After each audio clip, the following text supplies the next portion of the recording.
Good morning, everybody. Hope your Saturday is off to a great start. My name is JD Kizzy, and welcome back to the Kizzy Show, where we talk about what you want to hear. Hope your first month of 2026 went well. Hope you're staying warm. Hope your faucets are dripping so your pipes don't burst, because that would stink.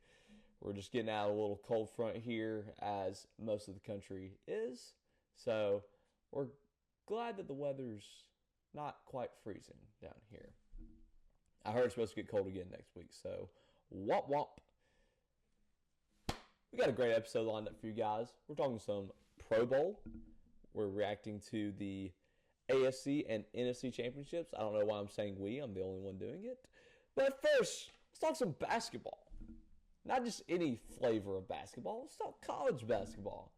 And not just college basketball. Let's talk about the Alabama Crimson Tide. The Alabama Crimson Tide men's basketball team had 2 games since our last episode. The first happened on Saturday, January 24th. They dropped a very disappointing game to the Tennessee Volunteers, which they're low down, they dirty, they some snitches. Nobody likes Tennessee. So this was extremely disappointing. What made it more disappointing was that I waited 30 minutes in the rain and skipped dinner just to watch us lose. And to add on to that, it was Charles Bediako's debut game coming back from the NBA. Everybody was excited, and Bama just had to go and lose to Tennessee. A disappointing loss, but not a shocking loss. 3 reasons why. Number 1, Tennessee is a good team. Rick Barnes always has a great team. They're very, very talented, extremely well coached. And they're not a bunch of bums. Like, Bama didn't just drop a game to some scrubs. They lost to a good team. So give Tennessee their flowers. Reason number 2. Bama had 2 key starters, Aiden Holloway and Amari Allen, out. Basketball, you only have 5 starters. And so when you're down 2 of them, it's like nearly half your production right there. So, reason number 3, the only real ball handler out there was LeBaron Philon. Normally, Bama has that 1-2 punch of him and Holloway. They can really move the ball around, get guys open, give other people a chance to make plays. And when Philon was the only one, the difference was really felt, especially when he had to come off of the court. Alabama really couldn't generate a lot of offense. Couldn't run some good plays. Not a very fundamentally sound game. And not having Holloway to kind of handle the ball may have caused Alabama to play outside their identity. I feel like, especially in the second half, towards the end, it turned. I don't know. Bama looked sloppy, really sloppy. So, not good. Philon led the way with 26 points and 7 assists. Houston Millett led the team with 8 rebounds. But here's something I really want to emphasize to you guys. This is how Alabama's played basketball for the last few years under Nate Oates. This has been a law, a theme, something that happens all the time. When Alabama can shoot threes, they will win the game. But when they can't, they will lose. Bama lives and Bama dies by the 3. Against Tennessee, they went 6 for 26, 23%. Not good at all. Nobody could gain any momentum from beyond the arc. And that's why a team that usually scores 90, 100 was held to 73 points. Was because they couldn't shoot threes and they couldn't generate offense anywhere else. So, all in all, not a great game for Alabama, but not a surprising outcome, even with the addition of a former G League. And, like, everybody's acting like Bediako down here is like we just added, like, LeBron or something. Now, adding Bediako is huge. He's a former NBA player, but he's a G League player, guys. Come on. And why do you think he's coming back to college? It's not like we went and added Michael Jordan and he's supposed to come in here, average 50, and we blow out everybody by like 25 every game. No, he's just a really good player. But there's only so much a really good player can do in a team sport. Wins and losses are because of the team, not because of one player. One player can factor into it, but ultimately it's up to the team. And when the rest of the team is missing 2 key starters and you only have one real ball handler, it's hard to win games, especially when you can't shoot threes for Alabama. Fortunately for the Tide, that was not the only game they have played since our last episode. Tuesday night. This is one of those pull down the pants, get out the paddle, and let daddy take you to the woodshed kind of games right here. Put a smacking on Missouri. Missouri is a team that's had some pretty good wins, honestly. They have been kind of skidding, however, a little slump. So, Bama caught them at the right time, I'll say that. Having Aiden Holloway, having another ball handler come back, humongous for Alabama. You can see the difference.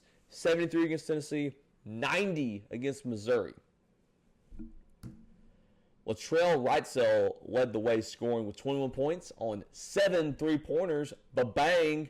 Once again, go back to shooting threes and win the game. Turbo Bowen had 10 rebounds. That was a team high. And Aiden Holloway led the team with assists. That's what was missing in the Tennessee game. A point guard who can give opportunities to other guys. And let's take a look at the 3-pointers. 15 for 39. Still not Alabama's best. They have shot better. But that's so much better than the Tennessee game. Especially with Wrightsell having 7. That's big. Whenever you get a guy that gets hot, really just starts knocking them down, huge. Absolutely huge for Alabama.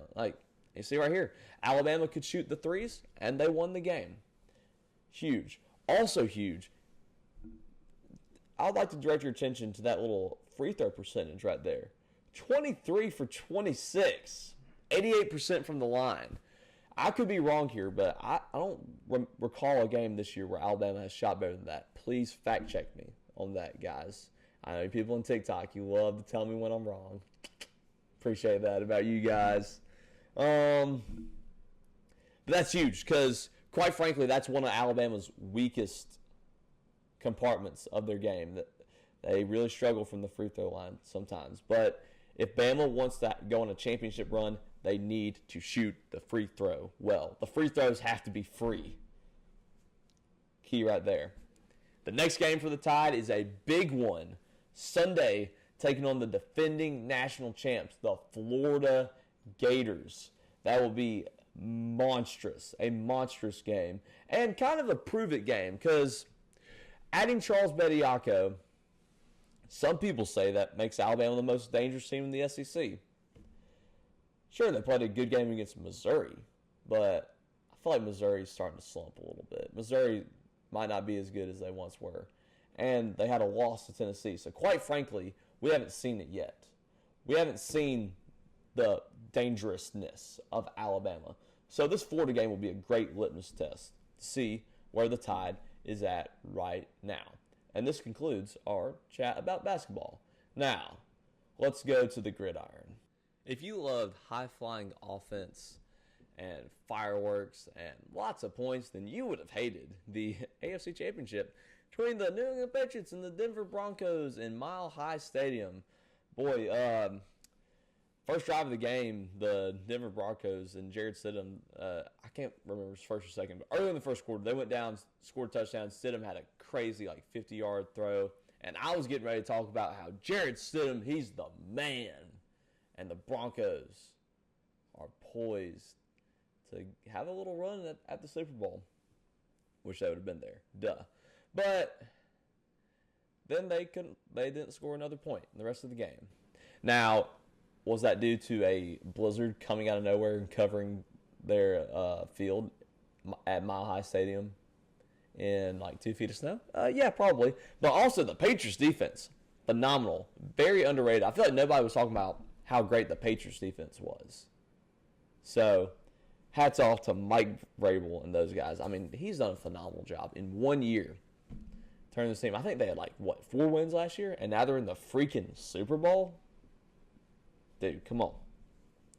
But defensive masterclass on both sides of the ball. The Broncos defense also played great. You can see that final score there, 10-7. Boy, that's a defensive game right there. I mean, the Patriots hardly couldn't get anything going.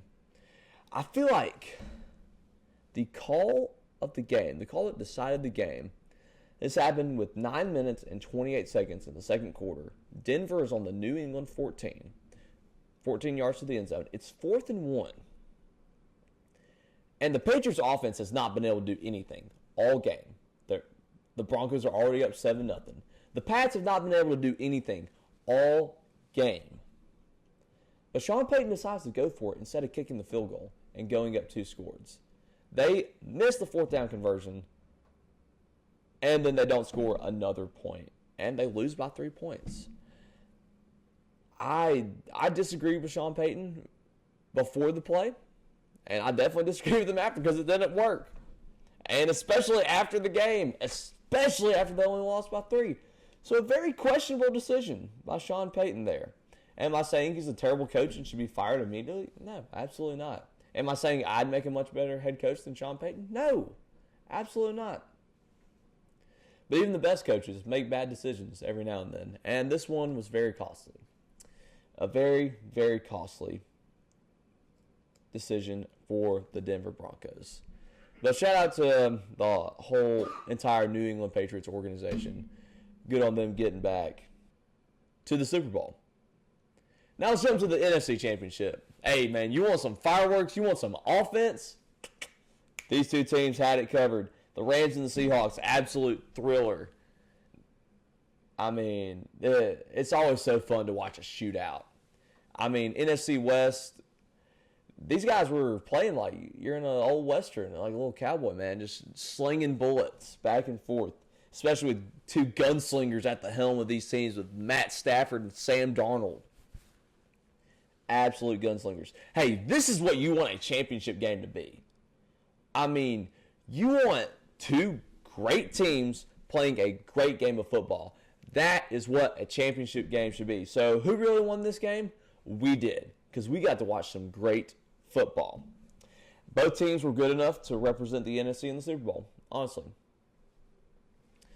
Quite frankly, I think if the Rams would have won this game, they'd be favored over the Patriots or the Broncos if they would have won. Both these teams are very good. I said previewing this game that the Rams were a little shaky in the postseason. They hadn't played that great in the playoffs. And then I turned this game on. I started watching. I was like, whoa, the Rams actually do look pretty good. So I think had they ended up winning this game, they would have won the Super Bowl. I'm just saying that. But let's talk about one guy for a minute. You know about a career renaissance? I mean, Sam Darnold, my goodness. Everybody wrote him off as a bust in New York. He's a backup in San Francisco. Goes to Minnesota, has a great year, and then chokes in the playoffs. Everybody's like, well, back to same old Sam Darnold. And a year later, he's got the Seattle Seahawks in the Super Bowl. My goodness. What a guy. I mean, this is so great to see. They need to make a movie about this. They need to make a movie about this. And they need to give me some of the royalties because I'm saying this is my idea right here. I'm sure no one else has said that we need to make a movie about Sam Darnold before I've said it, obviously. Please fact check me on that. I'm sure somebody has. But I'll only take like 20% of the royalties. Only 20. That's all I'm asking. Sam Darnold could be the first quarterback from the 2018 draft class to win a Super Bowl. And if you need to refresh your memory on who else was in that draft class, Baker Mayfield, Josh Allen, Lamar Jackson, Josh Rosen. But Josh Rosen's out of the league now. But the other guys, especially Josh Allen and Lamar Jackson, I mean, they've been trading MVPs for quite a long time. I mean, people consider them like S-tier quarterbacks in the league. But those guys haven't been able to get their team to the Super Bowl. Not even Baker Mayfield's been able to get his team to the Super Bowl. But Sam Darnold has. So what I'm trying to say is put some respect on his name, for real. Some guys just take a little while to develop. And Sam Darnold just took time. I mean, especially when you get drafted by the Jets. Because, I mean, that's where quarterbacks go to die. Right there. The New York Jets. Just had to get him out of New York. And then, I feel like a lot of people or don't know that, like, once you have a bad start to your career, you need time to regain momentum and to get back on your feet. So, shout out to Sam Darnold. And, I mean, shout out to the whole Seattle Seahawks. I mean, both these teams, the Patriots and the Seahawks, crazy turnarounds just in 1 year. Mike McDonald, absolutely, he's done a fantastic job. I'm sure he's up for Coach of the Year. Him and Vrabel should, I think they're both finalists. I mean, if they're not, then something is awfully wrong.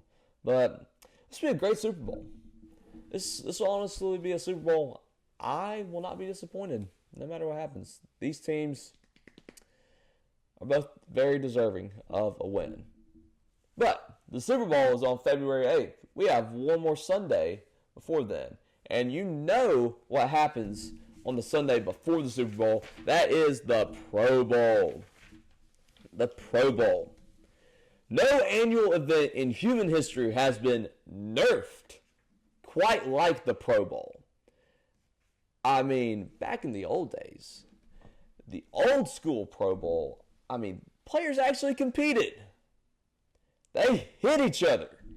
You could see the effort on display. Now, they weren't exactly going 100% all the time. There's a little, especially in the line, because, I mean, they worked their butts off, bleeding, sweating all year down there. Give the big hog molly some grace. But, I mean, it was actually entertaining to watch.